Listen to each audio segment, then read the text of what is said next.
داواکاری خۆپیشاندەرانی بەغدا و باشووری عێراق تەنیا کاری خزمەتگوزارین و دادگاکردنی گەندەڵەکانن، بەڵام بەردەوام داواکاری خۆپیشاندەران لەلایەن هێزەکانی سوپا و پۆلیسی عێراق سەرکوت دەکرێن و بازی داواکاریەکانیان بەلێدان و دەستگیرکردن بەرسف دەدرێنەوە. حق التظاهر موجود. مافی خۆپیشاندان هەیە، بەڵام بەکارهێنانی هێزی لە ڕادەبەدەر دژ بە خۆپیشاندەران و ڕێزنەگرتن لە مافی هاوڵاتیان زیان بە دەوڵەتی عێراق دەگەێنێت.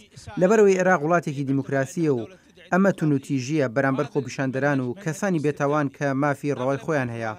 هەر بۆیە داوا دەکەین کاتێک خۆپیشاندەران ناڕزایی دەردەبڕن دەبێت حکوومەت بەدەم داواکاریەکانیانەوە بچێت بۆ ئەوەی پەیوەندی نێوان حکوومەت و خۆپیشاندەران نەشێوێت.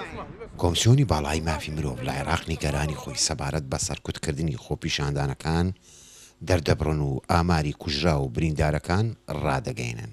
نحن كمفوضية حقوق الإنسان راقبنا. ئێمە وەک کۆمسیۆنی باڵای مافەکانی مرۆڤ چاودێری خۆپیشاندانەکانمان کرد.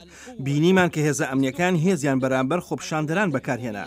ئەمەش بووە هۆی شەهیدبوونی 14 هاوڵاتی و برینداربوونی نزیکەی 200 خۆپیشاندەری بێتاوانی بێچەک، هەروەها نزیکەی 700 خۆپیشاندەر دەست بەسەر کران. چاودێرانی بارودۆخی شەقامی عێراقی ڕادەگەینن کە دەبێت حکومەت لە بەڵێنەکانی ڕاستگۆ بێت.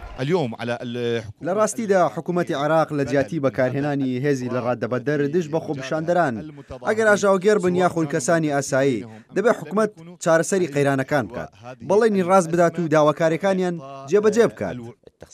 حکوومەتی عێراق و پارتە سیاسیەکان سەرقاڵی خۆپیشاندانەکانن و بەپێی چاودێرە سیاسیەکان وا چاوەڕوان دەکرێت کە بارودۆخ عێراق بەرەو ئاڵۆستردا بڕوا و لە کۆتایش گفتوگۆی پێکهێنانی حکوومەتی چاوەڕوان کرا و بەدوا بکەوێت. لە بەغدا و نزار عەبدوڵڵا، دەنگی ئەمریکا.